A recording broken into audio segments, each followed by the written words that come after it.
I know god dang on well she not.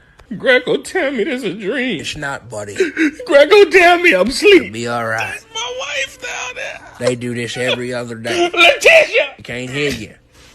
Stop putting that pressure on my wife like that. Calm down, Big Blue. He down there handling my wife like she's some type of hoe or something, That's man. because she is.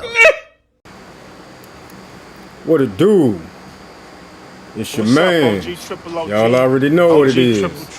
Today I got a video with this man right here. He got a couple of stories for us. It's involving adultery and cheating. So, without further ado, we're gonna go and get into the video. All right, so for all you guys out there who think it's okay to mess with a married woman, my message to you is Proverbs 6:34. Don't. Because the scriptures say that when you deal with a married woman, no bribe, no nothing you can do can stop this man from coming at you. Now, I'm out here and I deal with a lot of stuff. And when you deal with domestic situation, I want you to understand something. It's the most dangerous situation you can get into because people don't even care if they leave this earth. So, saying that, my friend of mine told me about this young lady he was dating. Now, mind you, there's plenty of women. I'm in Atlanta. There's tons of women here for these single men. So there's no reason for him at all to be messing with a married woman. So I said, well, what happened? He goes, well, you know, a husband called me. I said, a husband called you? He goes, man, my hair's standing up. He told me, listen, brother, I know you messing with my wife. He said, I had prostate cancer. So I haven't been able to do nothing with my wife in a little bit. But we've been together 26 years. I've never known her to cheat on me. He said, she done came home with a bra on missing. Then she come home with her underwear on backwards and turned inside out. He goes, I know my wife, and I know. He said, so I did my investigation. He said, I know where you live. I know your gate code. I know exactly which apartment you live in. And he says, I know what time you be getting home. He said, I've been watching you. He said, gee, when he said that, the hair stood up on my neck. He said, I'm going to ask you a question. What would you do if a man was sleeping with your wife? You tell me, what would you do? He said, because I already got in my head what I'm going to do. He said, I already got prostate cancer. I don't know if I'm going to live or die. I ain't got a lot to lose. He said, so I'm going to give you this one warning. One, leave my wife alone, or you'll never get another call again. All you're going to do is see some eyes come off the wall. And that's right there. That's you know, something, you know, you really got to think about, because you never know what a person is going through. You know, as far as this situation right here, this guy had prostate cancer, and he probably felt like, well, look, I ain't got that much longer, you know, to be on this earth, so I'm gonna handle my business behind feelings and emotions and whatnot. You know, you got to watch it out here. You know, when you dealing with somebody, wife or, you know, significant other, you know, they might not be that strong person to be like, okay, you did that on me, I'm gonna go on and leave. And leave you alone and whatnot. A lot of men can't handle that. Even on the other side, a lot of women can't handle that neither. But I look at it as, say for instance, I'm eating a chicken bone. Some dude come behind and try to finish the chicken bone that I done already ate. Like, that's disgusting. You know what I'm saying? Why would you want to come behind another man and, you know, eat after him? In this sense, why would you want to come behind a man and have sex with his wife? And he done been all in it and everything. He done did everything, you know what I'm saying, a man possibly could do to it. And here comes somebody. And then, just like he said, as many women on this earth, you chose another man's wife? How? And then, for the wife, you know what I'm saying, to put herself in that position, it's like you for the woman, you got to be looking at this man like, you know, you looking at me as a whore or something, right? Because you already dealing with a man, you got a husband, and you just come let a stranger, a whole stranger, because you don't know this dude, you know what I'm saying, but you will let a stranger come and just violate you like that. I watched I think it was a skit or something like that. But the man said he found out his wife was cheating on him. And, you know, she was like, I'm sorry, you know what I'm saying? I made a mistake. And he said, you cheated on me with a mistake? And you know, I was like, wow, I had to think about that. You know what I'm saying? I had to let that marinate. You know what I'm saying? Because he said, you cheated on me with a mistake. Like it shouldn't have never happened. And now it's a mistake. But I just wanted to, you know what I'm saying, speak on that as far as with this part. He about to go into another story. So let's get back to the video and I'll be back. He said it scared the heck out of him. And let me give you a story. I was with my wife and we went to the nail salon. But before we went to the nail salon, we passed the barbershop that I go through. So one of the barbers in there saw me with my wife. And I saw him cutting hair. But as I'm sitting there with her, he decides to come out the barbershop, come down the corner, open the door up. He looked at me and looked away from me. Then he looked right at my wife and said, hey, sweetheart, how you doing? How you doing today? Then he looked back at me and looked away. Oh, hell no. Why he did that, bro? Why he do that? I'm from Florida. Why he do that? Lord, when I say every spirit in my body went from my toes through my head, I was shaking in there. Because the old me, I would have jumped up, rushed him at the door. But see, when you become wiser, when you do what I do as an officer and I protect people, I do high security for people who are afraid. That's what they call me. And so you have to think before you react. Now, as he did that, I said, I got to get my wife home. Because I had to go speak to him, but I didn't want my wife, in case something went down, I didn't want her there. So I said, okay, it's time to go. She had her nails done. I rushed her home. She said, where you going? I said, I got to go back to that barbershop. I got to say something to him. And she said, I knew you were because he was so disrespectful. She said, but I don't want you guys. I said, I'm not going to get in no trouble. I said, I'm just going to talk to him. The Holy Spirit, because at this time, we had not learned about the Lord. He came to my home, gave me my name, Jabril, and I learned a lot about myself. And the Lord said he doesn't like a man whose feet is what? Quick to anger. So I was thinking, even though I was angry, I was still thinking.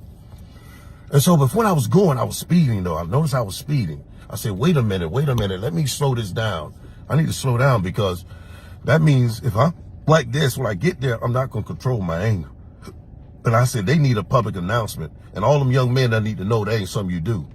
So when I got to the barbershop, I looked at him. He saw me. He looked like, what is he back up here for? And I looked right at him. I went past the first seat and I looked at him. I said, bro, let me tell you something. I said, this is a public announcement. I looked at everybody. I said, when you deal with a married woman, you don't never disrespect her husband like that. You came in the, no, I didn't. I said, bro, let me play it off what you did. I said, you came in the barbershop. You looked at me. Then you looked away.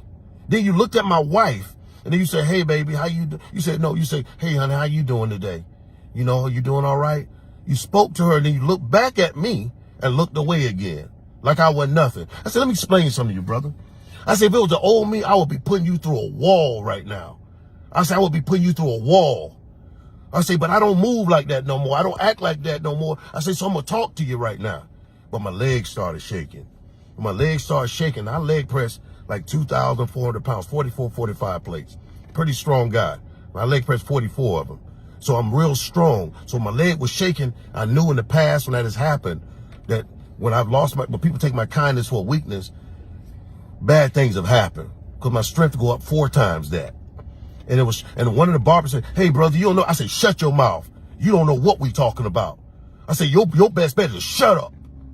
And he shut up right away. And I looked back at the dude. I said, now you again. I say, you don't I say, you know what it is to be married? I'm married. I said, you married? And you speaking to a married man wife like that? I said, do you understand how close you was to the other side, bro? Oh, shit! Oh. I said, do you know how close you was to the other side? I said, right now I want to do you. I said, I want to do you so bad that my teeth are gritting. My teeth are gritting right now. I say, but the Lord told me to be cool. I say, so he want everybody here to know that if you ever speak to a married woman in a disrespectful way, you don't know what her husband may do. I say, have you read Proverbs 6:34?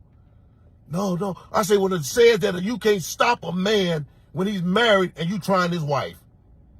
I say, brother, you've been blessed today because I'm probably saving your life. I say, but you ever in your life, ever disrespect them. I said, because the old me, I'd be going through, we would have no conversation, bro. None. There would be zero. I said, you don't know what you messing with, bro. I said, you have no clue what you messing with. Don't you ever speak to my wife again in your damn life. Ever. he was shaking. He was shaking. He was shaking just like me. Because I was shaking so bad, I know what I would have did, it wasn't no coming back. But the Lord gave me wisdom in that moment. And not only that, he gave me a public announcement to give to the rest of the men in the barbershop. When you speak to a man's wife, you need to have respect. There's too many women out here, guys. You know, the Lord says adulterers, fornication, and feminists, all of them won't get into the kingdom. Nope. Peter said, even though some of you were once like that. It's not about where you were, it's where you're at. If all you women out here, and these women out here need husbands. So many of our women right now have been taught to dress naked, to be looking as a package versus a gift. You already got to see. You see what the package is. But a wife is supposed to be a gift that's in a package that you unravel. And most of our women already unravel before you can get the package. Message. But man, I'm telling you right now, if you got some man's gift, which is his wife, what you don't want to do, you don't want to address it with your eyes and let the husband see it, or let him utter it, or let him think it. Because it might be the last time that your eyes catch anything. This is a message for all y'all who mess with married women. If you mess with a married woman, the women you mess with a married man, this goes both ways. You better stop. Because you got some women out here that just don't play. And I'm telling you, I'm a witness to it. You don't want to go in domestics. You don't want to deal with somebody who's been cheating.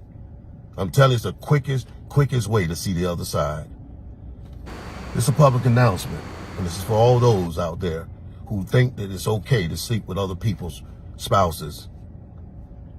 You better be careful. You better tread light. Just want to give you this message. Wow, you know, that was a lot, you know. But some more things I wanted to focus on. You know, my wife, she had made this video about Kevin Samuels and Vivica Fox, also Corey Holcomb. And, you know, she got a lot of comments. But it was one comment that stood out. You know, I had a lot of men saying that how beautiful my wife was and I was a lucky man and all that.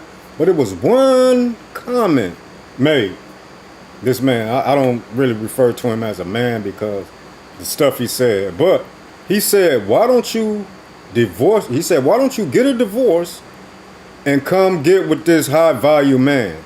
And, you know, I had to think about that. I had to think about, like, what type of dude, you know, just come and be like, divorce your husband and come get with this high value man.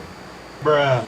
It's evident that he don't even know what a high value man is, because a high value man wouldn't want a married woman who's already married. First of all, and he calling himself a high value man. What high value man want a molded woman? She's already molded. I molded her into the woman that I wanted her to be or whatnot, right?